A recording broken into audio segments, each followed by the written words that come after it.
Hello everybody, welcome back to another episode of your OGR, as today we're going to be talking about the Edmonton Oilers taking on the Arizona Coyotes and winning 8-2 in a game where we absolutely laid a whooping on the team, but I wouldn't really take this as a massive W. I would be celebrating a bit, of course, because this is one of the only games where we actually get to watch the game, and it's not just, an absolute tight one, and we're on the edge of our seats every damn game, so that was a positive part.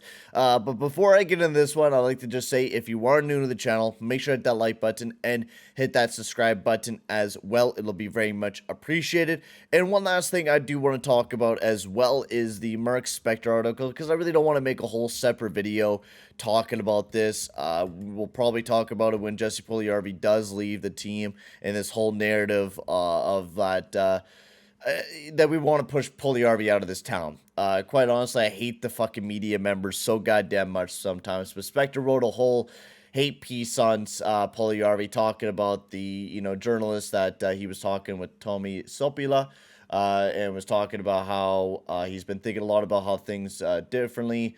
Right now, I just don't have an answer for the way that things are going. He said that he's lost a little bit of his confidence, and not just that, he's not really sure if he has a place in the NHL anymore, which I think it's just a lot of the people telling him that he's ass, he's not good, not good. Which it's not really that. Like, I think for most of the media members, they just hate on fucking Puljujarvi because he's not finishing his chances, he's not scoring goals, and I do get that he's not being the big finisher, even though he's doing a lot of good things out there. He's not finishing his opportunities, and that's the biggest problem. But I don't get why Spector and everybody in the media world have to continue writing on Jesse Puljujarvi's ass when there's so many fucking other players that are struggling so damn bad, and we're not writing articles about them. Why not Barry? Why not Mr. Kaylee Yamamoto?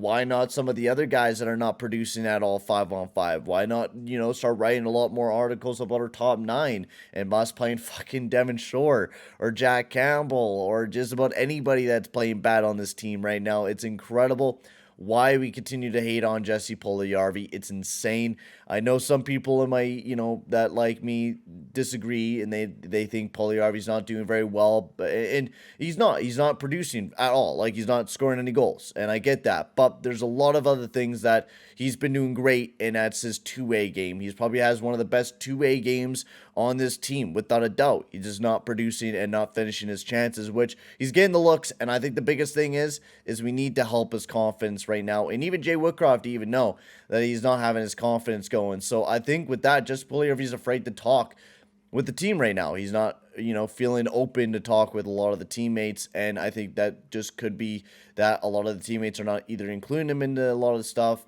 I don't know.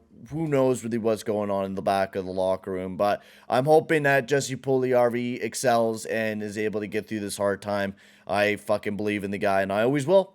And I will stand by that motherfucker until the day he fucking moves on from hockey. But besides that, let's start talking about some other stuff. Instead of Mark Spector always writing hate pieces and, all that bye son or whatever the fuck he said, man. What the fuck is wrong with Spector, man? He is such a douche canoe. The biggest douche canoe I've ever seen in the media world ever, Spector.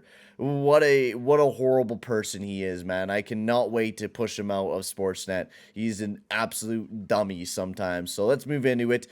First period, the goal scoring summary is Nuge got his 12th goal of the season on the power play. It was a nice little snapshot to get the game started for the Edmonton Oilers. Now remember, we dominated this entire game. This game wasn't even like, once we scored the first goal, we knew we were going to be winning.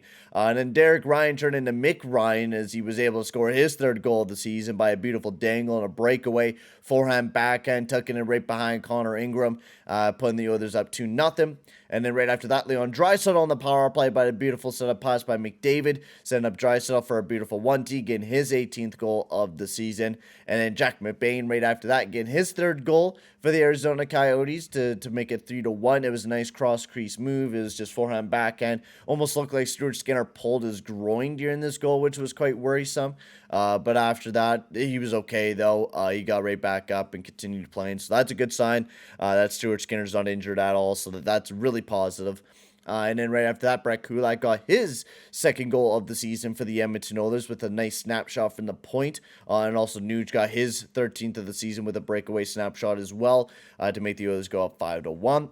And in the third period, Clem Costin got his second, and then 2 straight goals from McDavid to make it 8-1 for Connor McDavid to get his 24th of the season. And then Gostisbehere finishes off with his 6th goal of the season for the Arizona Coyotes to put the Oilers just 8-2.